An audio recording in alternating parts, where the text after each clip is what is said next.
يعني ما زلنا في إقليم دارفور. هذه المرة نذهب إلى وسط دارفور ونفتح نافذة على زالنجي، مدينة زالنجي، حيث رافقت كاميرا البرنامج والي الولاية في حوار مصغر أجراه الزميل إبراهيم عبد الملك. نتابع. لو شفت مرة جبل مرة، لو زرت مرة جبل مرة، لو شفت مرة جبل مرة، يعودك حنين طول السنين، يعودك حنين طول السنين، يعودك حنين طول السنين، تتمنى تاني تشوفه مرة لو شفت مرة جبل مرة.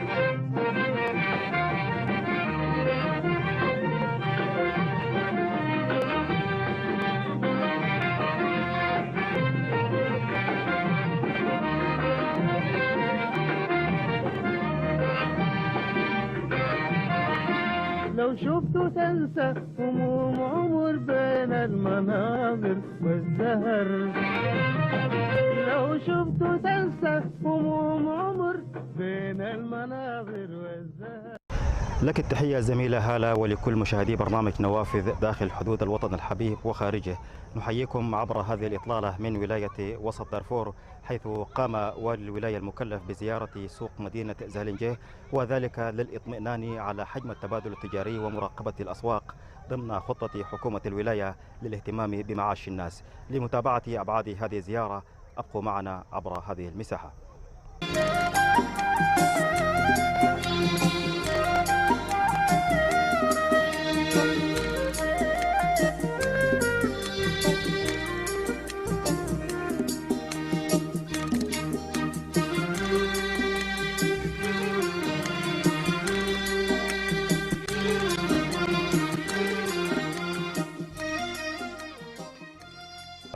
أول حاجة نشكر التلفزيون القومي لزيارته لسوق الرحمة في مدينة زالنجي. وطبعا السوق ده يعني عمره قصير، يمكن تكون في خلال الشهرين اللي فاتت، وهو سوق زي اسمه. يعني عندنا هنا طبعا زي ما انتم شايفين السلع المعروضة يعني بتجي من دولة تشاد المجاورة، وطبعا هنا الأسعار رخيصة جدا وفي المتناول.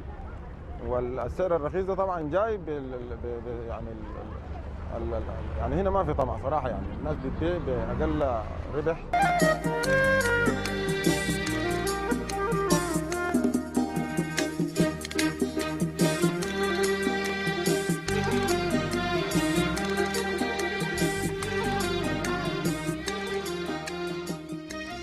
الرحمة ما شاء الله يعني معناه سوق بمعنى الكلمة. بنستورد الحاجات من أدرق، بنجيب هنا بنفك بالإجمالي بالقطاعي، مريحين المواطن راحة تامة، والحمد لله يعني رب العالمين ما مقصرين من شيء. والمواطن ذاته ما شاء الله متساهل معانا، وكل المواطن واقف معانا الحمد لله. وإن شاء الله اليومين دي أسعارنا أعلنا أسعار انخفاض أسعار اللحوم من 2000 إلى 1600، فإن شاء الله الأيام المقبلة إن شاء الله يكون أسعار مناسبة ونظيفة. وان شاء الله هو زي ما شايفين الصنف بتاع اللحمه اللي قدامكم ده صنف نجيب 1600 ونص 800 والربع ب 400 جنيه ان شاء الله. ونتمنى يعني المزيد من الحاجات دي تنقص والاسعار تمشي تكون على خير ان شاء الله رب العالمين. خلاص الثقافه الموجوده انه الناس دي كلها طبعا دايره تفرش في الشوارع، وحتى اخواننا في المرور برضه يعني معانين جدا في معاناه بالنسبه لهم، لان الشوارع دي قافله بالنسبه لهم. لما تجي الساعه 3 الساعه 4 حقيقه ما حتقدر تعبر. صحيح كانت في حمله قبل شهر نحن قمنا بها كتجربه عملناها في خلال اسبوعين، وتجربه كانت ناجحه. هنا صحيح الناس دي كلها دخلت البراندات، والناس عندها دكاكين في السوق الجنوبي ماجرينها كمخازن، لكن مستغلين الشوارع. هنا دايرين من المواطن انه هو برضه يرتقي للثقافه، انه يعرف الثقافه المروريه ويرتقي، لانه نحن كنا دايرين نجمل المدينه.